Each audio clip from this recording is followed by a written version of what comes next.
Well, thank you very much, Rogers. There, here in Murang'a, the shaky waters, the ripple effect of the waters of Murang'a are up again. And as you had mentioned and listened into that particular story, we were informed of what is happening currently in Murang'a, and we sought clarification from various offices, including that of the CID. And yes, the MD of MUWASCO was invited yesterday at the CID to record a statement over allegations of forgery. And yes, after they did visit there, he recorded his statement. Thereafter, he left, and we reached out to the CEC, that is the Ministry of Water in Murang'a, at the county government offices. That is the gentleman that you saw speak earlier, Mr. Masharia. And now I have an opportunity to talk to the MD MUWASCO, so that to bring more clarification over the allegations that are already before the CID. And earlier on, I had spoken to the County Criminal Investigation Officer,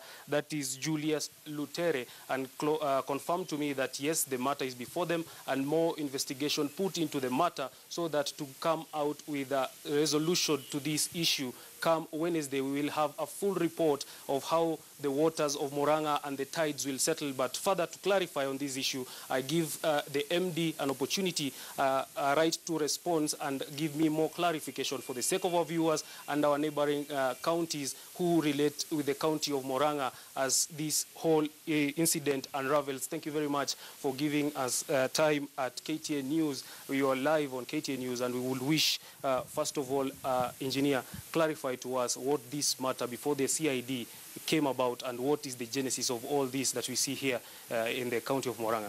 Thank you very much. I must thank you for giving us an opportunity to explain what is happening in Murang'a. And I must say that this morning I was perturbed when I saw from some section of the media that they have been arrested, and have been busy in the office trying to ensure that people of Murang'a get water efficiently and adequately.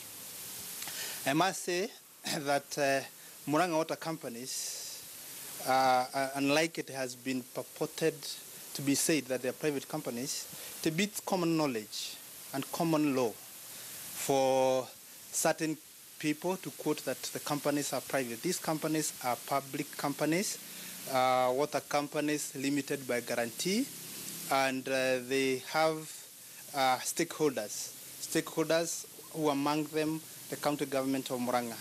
The assets are held by Tana Water Board and Adi Water Board because of Gatanga.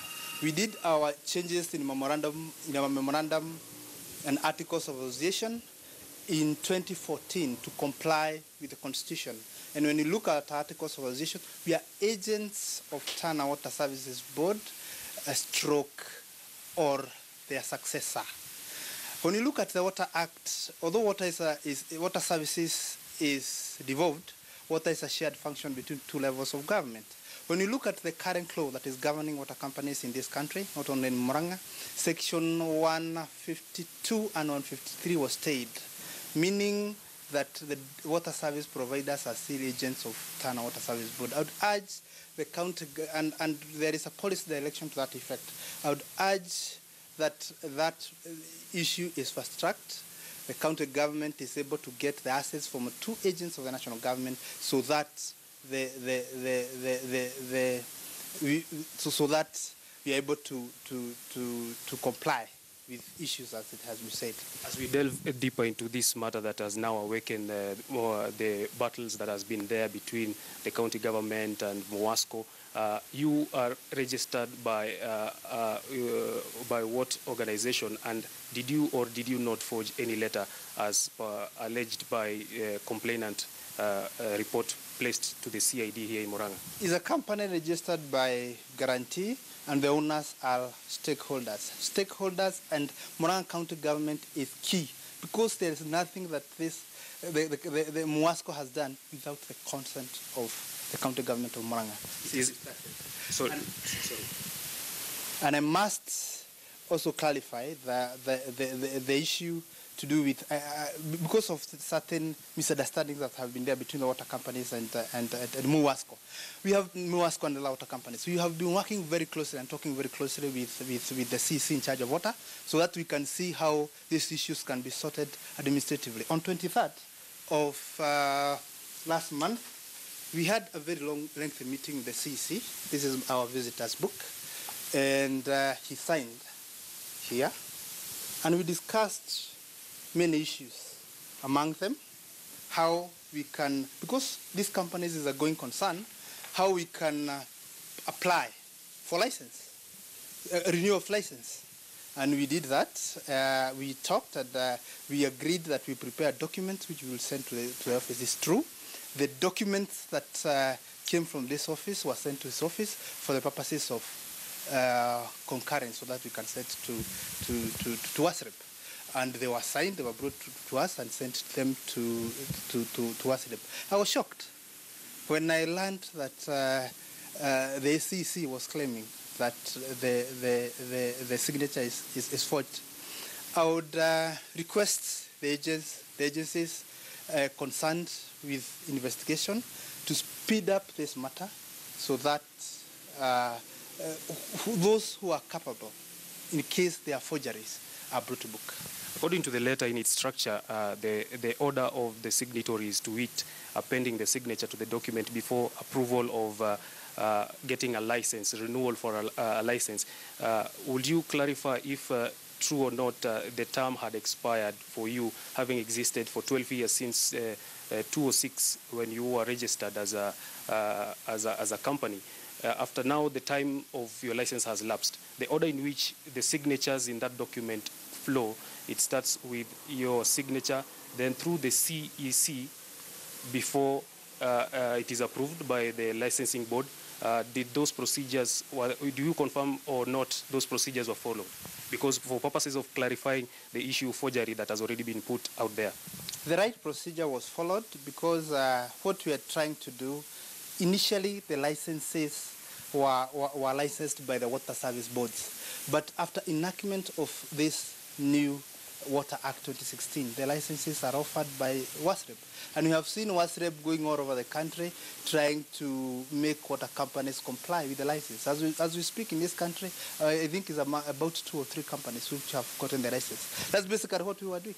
So you confirm you did the right procedure and the letter went through the CC, who alleges that the signature was forged, that it was not his, and that if not that WASREB called the county government will have not known, because the CEC Macharia has disclaimed that that is his signature appended to that document.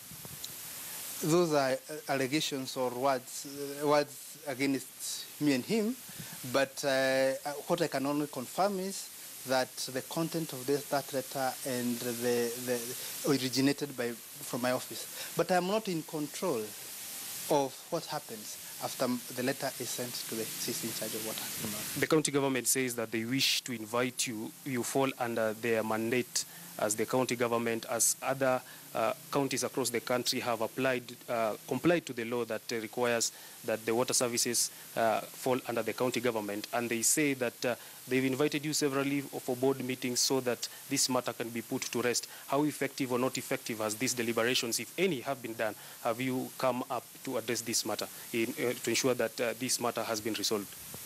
I think, as I explained, I said that I told you that we changed our articles of organization in 2014 to comply with the current law, the Constitution, and the Water Act.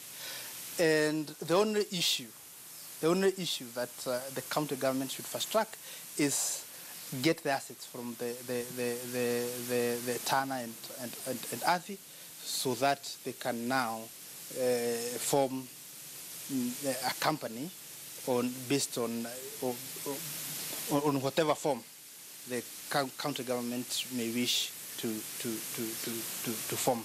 Because basically, as I said, services are as a function of the county government. But the county government is not allowed in law to do water provision directly as a department. They can only do that through able agents. And I can say we are basically the successor of the assets, who would be county government of Murang'a, will be an agent of this company. And I must say, even in the representation of the board of directors, 3 directors, that's CC in charge of finance, CC in charge of water, and the town manager of Murang'a, represent the stake of the county government in the operation. So there is nothing that, all the boards, they attend board meetings, and I think there is a procedure of how board meetings are called, and we have never defied any directives. If we don't get to a resolution, my last question, and we find the troubled waters of Murang'a coming to a settle so that the people can enjoy the commodity, if things fall out of hand, do you foresee considering taking legal action of any kind whatsoever to ensure that you hold your ground? We are operating legally, so I don't see such an action happening. Right. This is just a perception that you have. But right. I can assure you, MUWASCO is one of the best companies in this country. Efficiently, we are covering 92% in terms of coverage, and the population, according to our area of supply, is 100,000, and out of that, 92,000 people get water or 24/7, clean water. Have you considered any sit-down and deliberations for coming or foreseeing any so as to solve this issue?